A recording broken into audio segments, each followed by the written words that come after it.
I spent my childhood in an ordinary, average family. I had a mom, dad, grandpa, and grandma, but my grandparents lived across town. My parents and I lived in a small one-story house on the outskirts, inherited from my father's great-grandmother. The house was always under renovation, though it felt more like a futile attempt to keep a crumbling card house together. But this story isn't about the house. It's about something else. As I said, I grew up in a complete family for a while. We weren't rich, but I was always provided for. Warm clothes, plenty of toys since I was the only child in the family. But at some point, things started going downhill. My dad had problems at work, and my mom, Vicky, began drinking. I was already 6 by then, and I didn't fully grasp the sadness of the situation, but I'll try to describe how I saw it at the time. The constant fights led to my dad's nervous breakdowns. He would grab a knife or anything else that could seriously hurt someone, but he never did anything rash. He loved my mom, and it was obvious. My mom was stunningly beautiful, a young woman whom my father was crazy about. After each fight, they would eventually make up, but the peace only lasted until the next bottle. I should mention that my father refused to drink. Even the smell of alcohol repulsed him, though I never knew why. Despite the problems at home, I kept going to school. Dad would always take me to school and pick me up without being late, even though he came to get me looking exhausted from work. I didn't understand what was going on with him. I was still just a little kid. When we got home, I'd lock myself in my room with my old broken toys, since no one bought me new ones anymore. Occasionally, I'd go to the kitchen to eat or to the bathroom to wash up. My room, the yard, and school were the only places I spent my time. Eventually, I stopped going to school altogether for reasons I still don't understand. One day, my dad didn't wake me up or take me to that hated place, and I was, of course, thrilled. They never told me the real reason. I started spending more and more time at home. Dad would be gone at work all day, only coming home late in the evening. As for my mom, I saw less and less of her each day. Eventually, the only place I'd see her was in her room, where she'd always be lying in bed. Around the same time, Dad started sleeping in a different room. I'd ask him why, out of curiosity, but he'd just brush me off, saying Mom was tired or sick. And of course, I believed him. Weeks passed, and more often my grandparents would take me to their place. At first, I'd stay there just for the night, and then Dad would come get me. But over time, more of my things piled up at their house, and I started staying with them much longer. Dad would visit less and less frequently. At first, I didn't mind. I was comfortable at my grandparents' house, warm, cozy, and full of delicious food from my grandma that I devoured. My grandparents adored me. It was clear they were happy to have me around. I ended up living with them for almost 6 months. Dad would come by once every week or two, always bringing snacks or toys. Nothing too fancy, but seeing him filled me with excitement. When I'd ask why he wasn't taking me home, he'd always say he and Mom were renovating the house, and I'd just get in the way. That so-called renovation went on for about 6 months, maybe a little less. Each time Dad came, he looked worse and worse. He had lost a lot of weight, always wore the same clothes, and whereas before he looked healthy, now he resembled a homeless person. But he never smelled of alcohol, and was always clean-shaven and well-groomed. One day Dad came again, hugged me tight, and sent me to my room so the adults could talk. I ran off to my room but forgot to close the door behind me. A few minutes later, a conversation began that is still etched in my mind. Now as I write this story at 17 years old, I remember every word. I was sitting in my room playing with a toy car when I heard my dad's voice from the kitchen. I can't take it anymore. I can't live like this. I can't sleep. I can't eat. I don't know what's wrong with her. It's gotten much worse. That's not my wife anymore. I don't even know what she is. Hearing this, I quietly crept to the hallway, listening closely, but trying not to be noticed. The attacks are more frequent now, almost every day. I'm scared, Mom. My grandma was silent for a moment before asking, "What kind of curse is this? What do the doctors say?" "That's the thing," Dad replied. "I can't get her to the hospital. I've called the ambulance many times, but as soon as the doctors arrive, she changes. It's like nothing's wrong. They examine her, find nothing, and leave. The moment they step out the door, it all starts again." I stood there, completely lost. But even at that young age, something told me I wasn't staying with my grandparents because of the renovations. Something was wrong with my mom. Then my dad continued, "I've tried everything, Mom. I even thought about calling a priest." Grandma whispered, "You haven't tried that yet?" "No, but it seems like he wouldn't even want to step foot in our house." "Do you really think that would help?" "I'm sure of it." Just then, Dad's phone rang. "Hello? Yeah, I understand. I'll be there in an hour." "Okay, got it." "Mom, I have to go to work. They need me to cover for someone.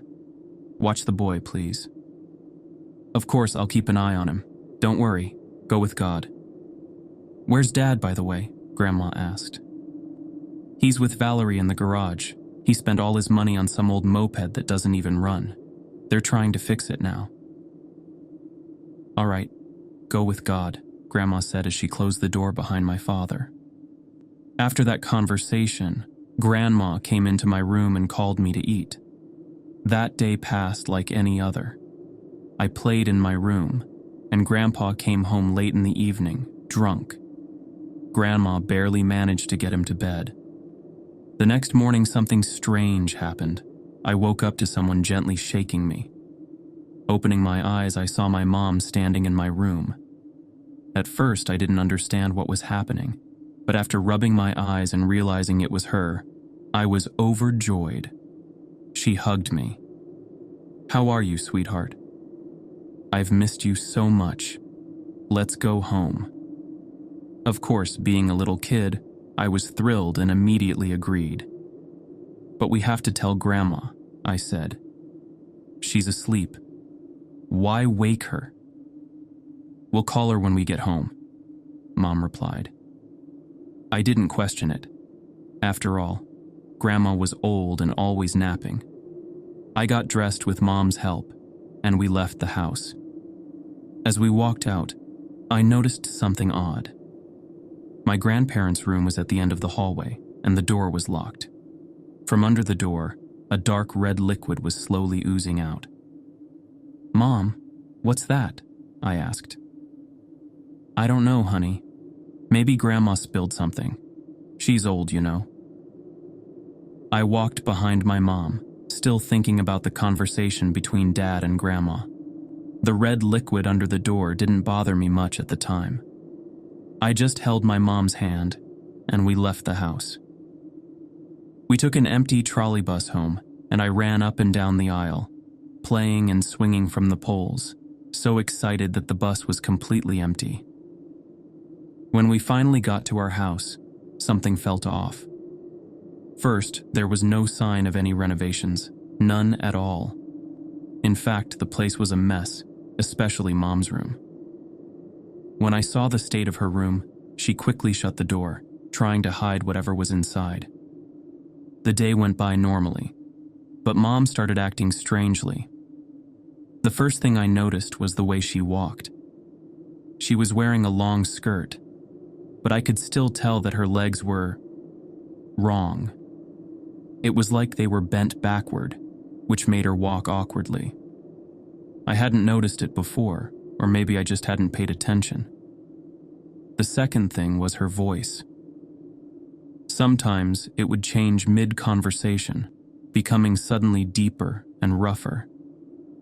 Whenever this happened, Mom would cough and drink some water, and her voice would return to normal. I started suspecting something wasn't right, and my suspicions were confirmed that evening. When Dad came home from work, I was already lying in bed. It was almost bedtime when I heard the front door open and footsteps in the hallway. It was Dad. I always greeted him when he came home, no matter how late it was. Even if I was half asleep, I'd jump up and run to the front door to hug him. This night was no different. I sprang out of bed and ran into the hallway. "Dad! Dad!" I shouted. But instead of the warm hug I expected, my dad grabbed me, lifted me into his arms, and rushed me back into my room, covering my mouth with his hand. "Son, what are you doing here? How did you get here?" His eyes were wide with shock. "Mom brought me here from Grandma's," I replied. "And Grandma? Where was she?" Dad asked, still holding me. "Mom said Grandma was asleep, so we didn't wake her. We'll call her when we get home." Dad clutched his head and muttered, "Oh my God." "Dad, what's going on?" I asked. I could see something was seriously wrong. It was written all over his face. "So she just came in and took you? Just like that?" he asked. "Yeah, she woke me up, helped me pack, and we came home." "Oh no," Dad whispered, grabbing his phone. He dialed a number, listened for a few seconds, then slowly lowered the phone. The voice on the other end said, "The subscriber is temporarily unavailable." "Son," Dad crouched down to my level. "That's not your mom anymore. Do you understand?" I froze at his words, too scared to comprehend what he meant. "Listen to me very carefully," he continued. "Under no circumstances are you to leave this room. Do you hear me? Lock the door, and don't open it for anything." His words terrified me, and tears started streaming down my face. Dad rushed to the door, opened it a crack, and peeked out into the hallway, muttering to himself, "I thought I had tied her up. What the hell is going on?" "Dad, where are you going?" I called after him. From the other room, strange noises were coming from Mom's room. Sounds like something heavy being dragged across the floor. Our house had old wooden floors, and the creaking was loud enough to hear throughout the house. Then, suddenly, a woman's scream pierced the silence. I was sure it was my mom. There were loud thuds, as if furniture was being thrown around in the other room. The noises became stranger and scarier, and it was obvious they weren't coming from Dad. My skin crawled with fear as I jumped out of bed and hid under it. The sounds of a fight went on for a few minutes, followed by footsteps moving toward my room. The doorknob rattled violently. "Son, open the door!" I heard Dad's voice, and I scrambled out from under the bed to unlock it. When I opened the door, my father stood there covered in blood, his clothes torn. "Don't be scared, son. Everything will be all right," he gasped, out of breath. Blood was dripping from his face onto my hands. "I'll get you out of here. I'd take you to Grandma and Grandpa's, but I can't. There's nowhere to go. I tried calling them and the neighbors," he said, gripping his head in frustration. "Why can't we go to Grandma and Grandpa's, Dad?" I asked quietly. "You'll find out later. We're going to have to spend the night here, just you and me. But you have to promise me something. Don't leave this room, no matter what. Even if you need to go to the bathroom, use the flower pot by the window. Understand?" I nodded, my hands trembling. Dad left the room, and I could hear more strange noises coming from Mom's room, along with a low growling sound that sent a chill down my spine. Every instinct told me to hide. I pulled the blanket over my head and lay there motionless. I don't know how long I lay like that, but eventually I drifted off to sleep.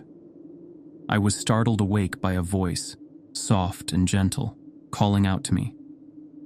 "Son." Son, where are you? Come to me, the voice whispered. I recognized it as my mother's voice, though something about it was unsettling. Despite everything Dad had told me, I got up and quietly opened the door. The hallway was dark, but I could still hear her calling. I made my way toward her room and gently pushed the door open. What I saw inside will haunt me for the rest of my life. First, the smell hit me, a stench like an old person who hadn't washed in years. The room was a disaster, with items scattered everywhere. But the worst part was my mom. She was lying on the bed, tied down with thick ropes. Her hair was a tangled mess, and her clothes were filthy. "Son, come closer," she said. But with each word, her voice grew deeper, more menacing. I froze as her expression changed, her face twisted with rage, and veins bulged under her pale skin. Her body convulsed, and I heard the sickening sound of bones cracking.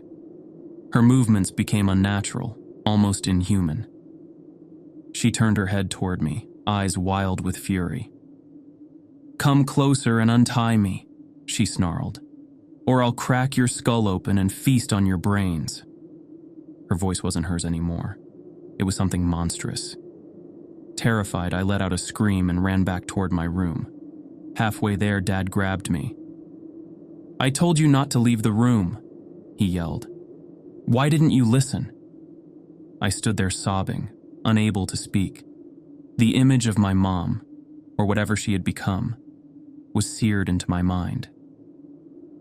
Okay, calm down," Dad said, trying to soothe me.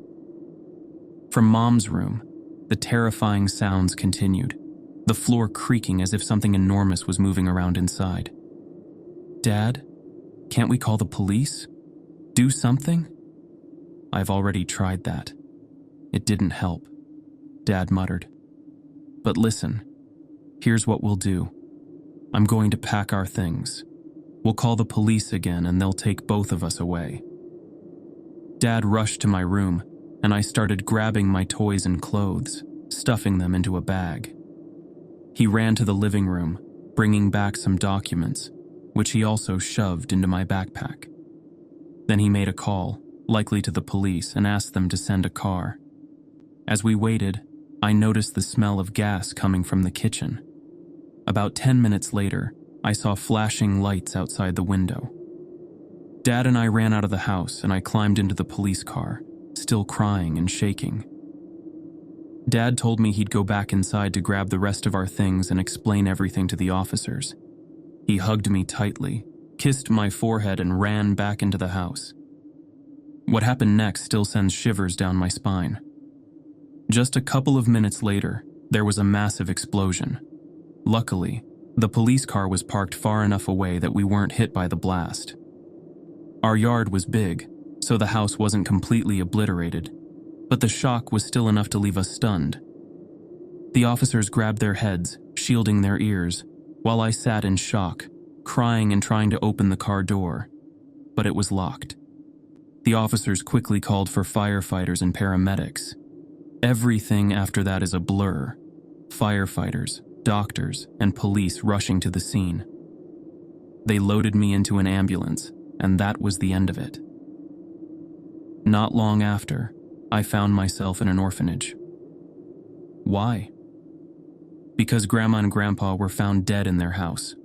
Their bodies, disfigured, were discovered in the same room where I'd seen the red liquid leaking out. I've been in the orphanage ever since, and while I've gotten used to it after all these years, the memories still hurt. It's painful to think about losing everything for reasons I still don't understand. As for my father, he died in the explosion. He had deliberately opened the gas line to destroy that thing he had been trying to protect me from all along. He succeeded, but at the cost of his life. If you enjoyed this story, make sure to hit the like button and subscribe to the channel. Together we can take this channel to the next level, and don't forget to check out this video.